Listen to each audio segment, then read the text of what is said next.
The sages invented a new calendar that contradicts the Bible. In the Bible, there was a different calendar, and I will prove this from the Bible itself, from the Tanakh itself, and also from an external book called the Book of Jubilees, which, according to scholars, was written around the 3rd century BCE.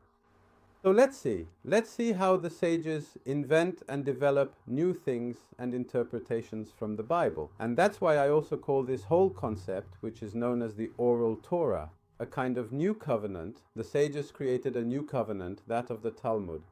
So let's look at Parashat Noach in chapter 7, where the story of the flood is told in detail, and then it describes how long the flood lasted.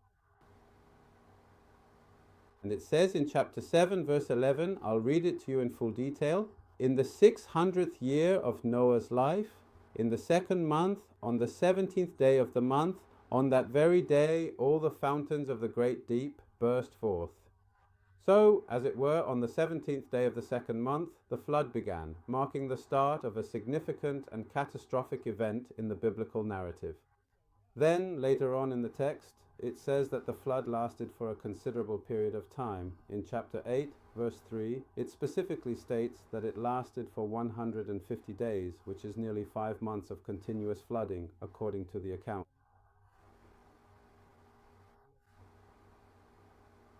After 150 days, then the ark came to rest in the 7th month on the 17th day of the month. So pay attention. That means the flood began on the 17th day of the 2nd month and ended on the 17th day of the 7th month. And that was a period of 150 days. In other words, 5 months are 150 days. Now, if we go by the rabbinic calendar, which actually measured the year according to the cycles of the moon, that is, every 12 lunar months, it should have been a total of 148 days. Because a lunar month is sometimes 29 days and sometimes 30 days. And if you calculate it, you'll see that's only 148 days. From this, we see that 5 months of 150 days means that each month was consistently 30 days. That was the biblical calendar. Now, what's strange here in this part of the Torah regarding the calendar is the question that Ibn Ezra asked. Ibn Ezra asked a question in his introduction to his commentary on the Bible, on the Book of Genesis, and then he asks the following question: and why, when it comes to the commandments of leprosy, are the laws explained in detail? It is a commandment that applies to just one person. Ibn Ezra says, after all, there is the section of Metzora with all the laws of house afflictions, entire chapters. I will add, says Ibn Ezra, the entire construction of the tabernacle's work is 9 chapters, twice. 18 chapters just on the details of building the tabernacle, which isn't even that important, even for religious people themselves. So Ibn Ezra asks, why are the laws of Metzora and the laws of afflictions laws that apply only to one person, to someone who is a Metzora? And even that is rare, says Ibn Ezra, and only in a few instances. In other words, it's rare. It's rare for someone to be a Metzora. And yet, the Torah dedicates an entire detailed section to what happens in this case and what happens in that case. Whereas, says Ibn Ezra, the commandments regarding the festivals, like when does Passover occur? When does Rosh Hashanah occur? When do Yom Kippur and Sukkot occur? When does... For all the holidays and festivals, it's not written at all. The Torah doesn't mention at all how the calendar was determined, which is a very important matter. And I'll read to you from Ibn Ezra the commandments of the festivals, which are obligatory for all of Israel at all times. Because after all, when is Rosh Chodesh? Every month, on every Rosh Chodesh, they had to offer 2 lambs as a regular sacrifice. So why isn't the calendar mentioned in the Bible? And that's my question, Ibn Ezra. That's a real question. He explains that apparently the calendar is flexible, it's not necessary, it doesn't have to be fixed. The Torah doesn't care which calendar you use. It's flexible, and according to the sages or the community leaders in every generation, they are the ones who determine the calendar. That's according to Ibn Ezra.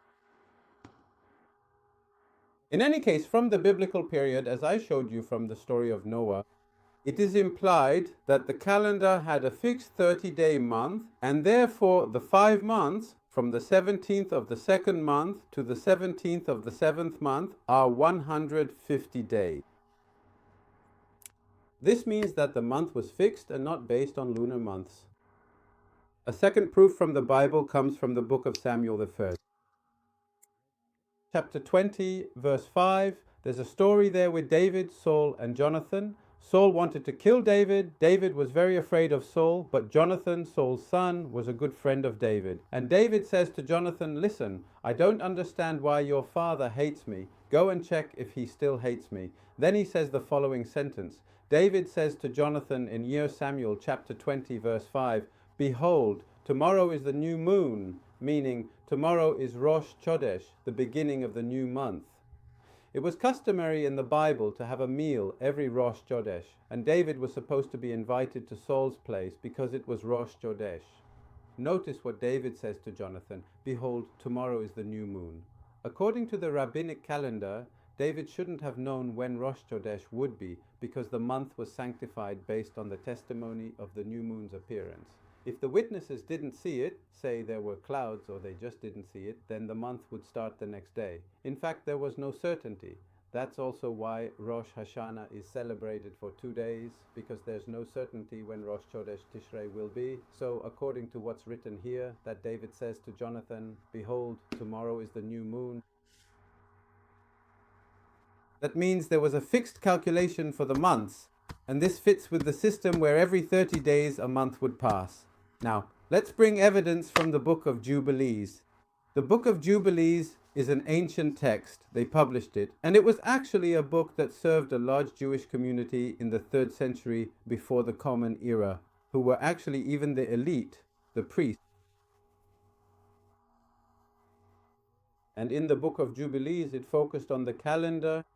It focused almost entirely. Its whole story is a kind of retelling of everything from Genesis, from the creation of the world and throughout, as it recounts the creation of the world as written in the Torah, the whole story, the entire lineage of the children of Israel. It always made sure to emphasize, to highlight how the calendar is counted.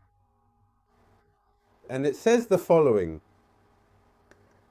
in Jubilees chapter 6, verse 37. And here it's as if God is speaking to Moses.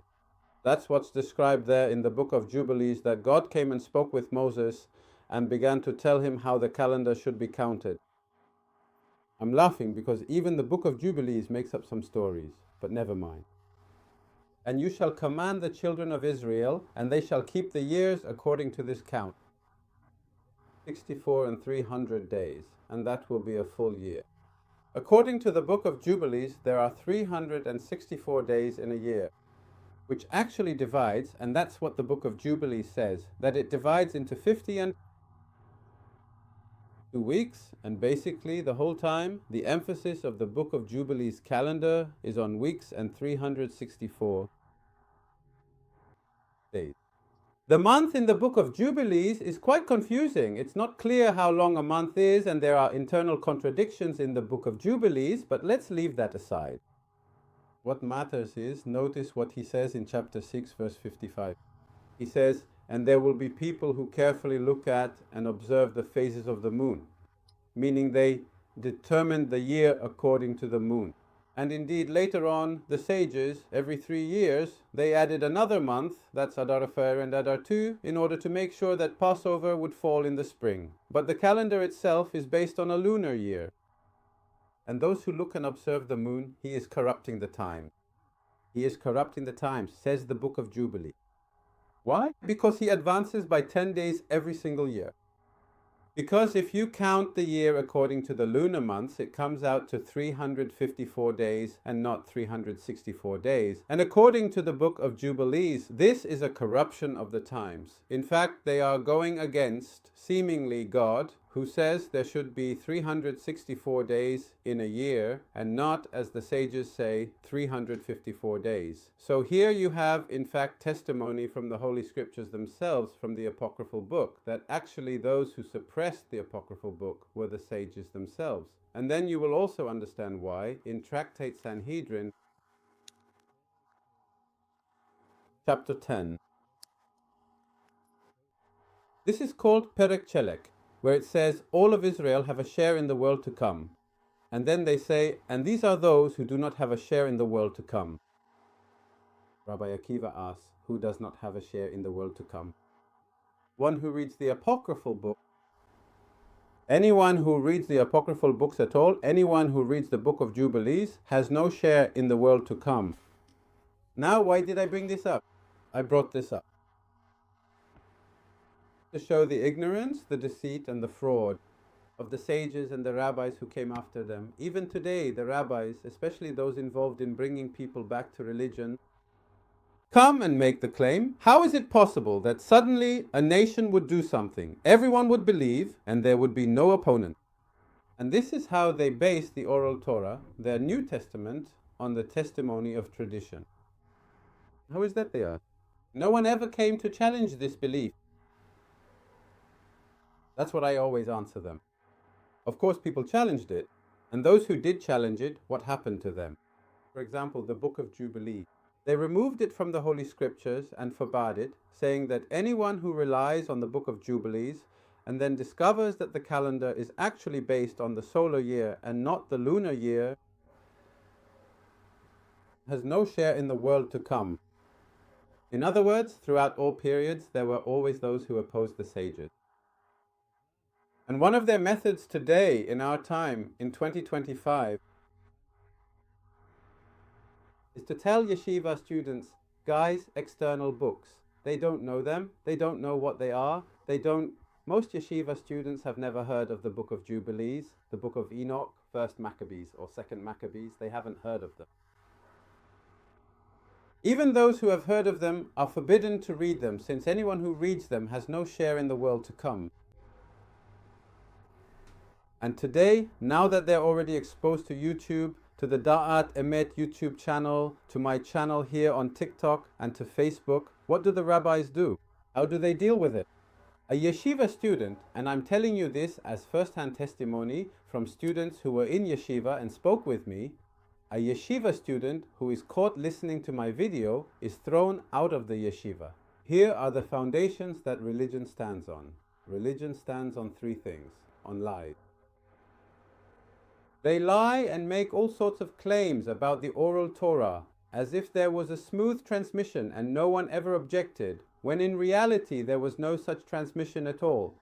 But what do they care about lying, saying there was a transmission, and even claiming that no one objected, when throughout all of history there has always been opposition? Not only is there opposition, but there is also clear evidence that is exactly the opposite of what the sages say in their holy books. So not only do they lie, but religion stands on lies, on fear. You have no share in the world to come. They frighten you. Don't read other things. And after scaring you with hell